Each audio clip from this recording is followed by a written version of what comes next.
আসসালামু আলাইকুম এভরিওয়ান। রেস্টুরেন্টের চাইতেও বেশি মজা করে আজকে আমি আপনাদেরকে চিকেন ফ্রাইড রাইসের একটি রেসিপি শেয়ার করব।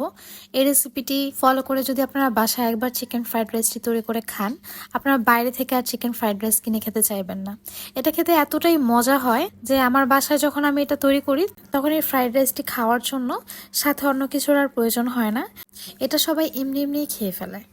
আপনাদেরকে রিকোয়েস্ট করব আমার এই রেসিপিটি ফলো করে বাসায় একবার হলেও এই ফ্রাইড রাইসটি তৈরি করে খাবেন, তাহলেই বুঝবেন এটা খেতে কতটা মজা হয়। ফ্রাইড রাইস রান্না করার জন্য একটি পাত্রের মধ্যে আমি 3 কাপ পানি নিয়ে নিলাম, আর তার সাথে অ্যাড করছি 3টা এলাচ এবং 2 টুকরো দারচিনি। সাথে দিয়ে দিচ্ছি পরিমাণ মতো লবণ। এখন এখানে অ্যাড করব সয়াবিন তেল। আমি এখানে প্রায় 1 টেবিল চামচ পরিমাণ সয়াবিন তেল ব্যবহার করেছি। পাত্রটাকে ঢেকে অপেক্ষা করব যতক্ষণ না পর্যন্ত পানিটা ফুটে আসে। পানিটা খুব ভালোভাবে ফুটে আসলে এর মধ্যে আমি দিয়ে দেব পোলাওয়ের চাল। আমি এখানে 1.5 কাপ পরিমাণ চাল নিয়েছি, আর এই চালটাকে আমি আধা ঘন্টা পানিতে ভিজিয়ে রেখেছিলাম। আধা ঘন্টা পর এটাকে খুব ভালোভাবে ধুয়ে আমি পানিটা ছেঁকে তারপর এখানে ব্যবহার করেছি। 1.5 কাপ চালের জন্য আমি এখানে 3 কাপ পরিমাণ পানি ব্যবহার করেছি। এখন এই চালটাকে আমি ঢেকে চুলার আঁচটা মিডিয়ামে রেখে রান্না করে নেব।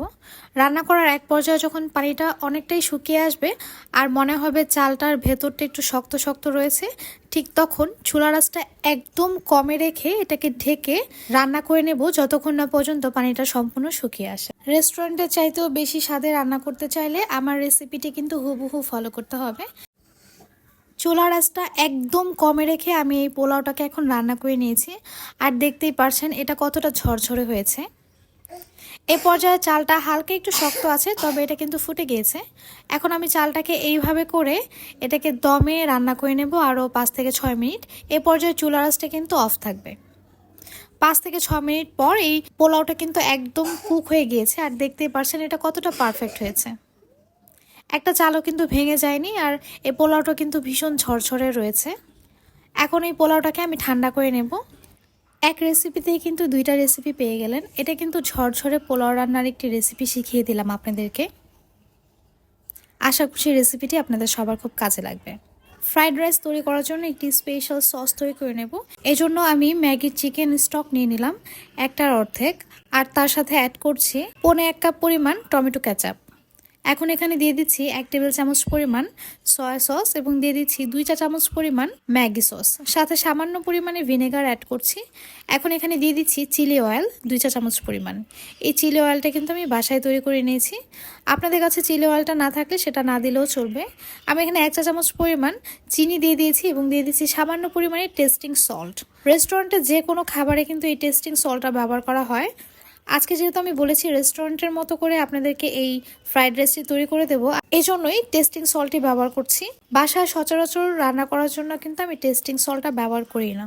সসটাকে খুব ভালোভাবে মিশিয়ে নিচ্ছি। এই পর্যায়ে চিকেন স্টকটা কিন্তু শক্ত রয়েছে, তবে সসের মধ্যে কিছুক্ষণ থাকলেই এটা নরম হয়ে যাবে। একটি কড়াইতে সামান্য পরিমাণে তেল গরম করে এর মধ্যে 3টা ডিম দিয়ে দিলাম। এখন সামান্য পরিমাণে লবণ দিয়ে এই ডিমগুলোকে আমি স্ক্রাম্বলড করে নেব। পোলাও চালের কিন্তু আলাদা একটা টেস্ট আছে। ফ্রাইড রাইস তৈরি করার জন্য যখন আপনারা পোলাও চালটা সেদ্ধ করে পানিটা ফেলে দেন, তখন সেই স্বাদটা কিন্তু পানির সাথেই চলে যায়। পোলাও রান্না করে সেই চালটা দিয়ে যদি ফ্রাইড রাইস রান্না করা হয়, সেই ক্ষেত্রে সেই ফ্রাইড রাইসটা খেতে কিন্তু সবচেয়ে বেশি মজা হয়। ডিমগুলো স্ক্রাম্বলড করা হয়ে গেলে এটাকে আমি একটা বাটিতে তুলে রাখবো। তারপর সেই কড়াইতেই আমি আরও কিছুটা তেল দিয়ে এখন চিকেন ভেজে নেব। আমি চিকেনগুলোকে ছোট ছোট করে টুকরা করে কেটে নিয়েছি, আর তার সাথে আমি অ্যাড করছি সামান্য পরিমাণে আদা রসুন বাটা, লবণ এবং সামান্য পরিমাণে মরিচ গুঁড়ো। এখন এই চিকেনটাকে আমি তেলের মধ্যে খুব ভালোভাবে ভেজে নেব। চিকেন ভাজার তেল দিয়ে যে কোনো কিছু রান্না করলে সেটা খেতে কিন্তু একটু মজাই হয়। এখন এই চিকেনটাকে এই তেলের মধ্যে ভেজে নেব। পুরো ফ্রাইড রাইস রান্না করার জন্য যে পরিমাণ তেল লাগবে সেই পরিমাণ তেল দিয়েই কিন্তু চিকেনটা ভেজে নিতে হবে, কারণ এই চিকেন ভাজার তেলটা দিয়েই কিন্তু আমি পুরো ফ্রাইড রাইসটা রান্না করে নেব। চিকেনগুলো ভাজা হয়ে গেলে আমি এর মধ্যে অ্যাড করছি সবজি। আমি প্রথমে গাজর কুচি এবং বাঁধাকপি কুচি দিয়ে দিচ্ছি। সবজিগুলোকে আমি একটু লম্বা লম্বা করে কেটে নিয়েছি। আর এ পর্যায়ে আপনাদের মনে হতে পারে সবজির পরিমাণটা একটু বেশি হয়ে গিয়েছে, তবে ফ্রাইড রাইসে সবজির পরিমাণটা একটু বেশি দিলেই কিন্তু খেতে খুব ভালো লাগে। সামান্য পরিমাণে লবণ দিয়ে এখন এই সবজিগুলোকে নেড়ে চেড়ে ভেজে রান্না করে নেব। কোনোভাবেই কিন্তু সবজিটাকে ঢেকে রান্না করা যাবে না, আর চুলার আঁচটা কিন্তু হাই থাকবে। আমি এখানে সামান্য পরিমাণে চিলি ফ্লেক্সও ব্যবহার করেছি। সবজিগুলো একটু নরম হয়ে আসলে এখানে আমি মোটা করে কেটে রাখা পেঁয়াজ দিয়ে দিচ্ছি আর তার সাথে অ্যাড করছি 1 চা চামচ পরিমাণ সাদা কালো গোলমরিচ গুঁড়ো। এখন এই সবজিগুলোকে আমি আরও কিছুক্ষণ সটে করে নেব। পেঁয়াজের রঙটা চেঞ্জ হয়ে আসলে আমি এখানে ক্যাপসিকাম কুচি ব্যবহার করছি। ক্যাপসিকামটা দেওয়ার পর এটাকে আরও কিছুক্ষণ সটে করে নেব। আর এই পর্যায়ে আমি এখানে অ্যাড করব সেই যে আমি তৈরি করে রেখেছিলাম আগে থাকতেই যে সসটা, সেটা আমি সম্পূর্ণটাই এখানে দিয়ে দিচ্ছি। সসটা দেওয়ার পর চুলার আঁচটা একটু কমিয়ে দিতে হবে, না হলে সসটা পুড়ে যেতে পারে। আমি আরও 30 সেকেন্ডের মতো সসের সাথে এই সবজিটাকে রান্না করে নেব।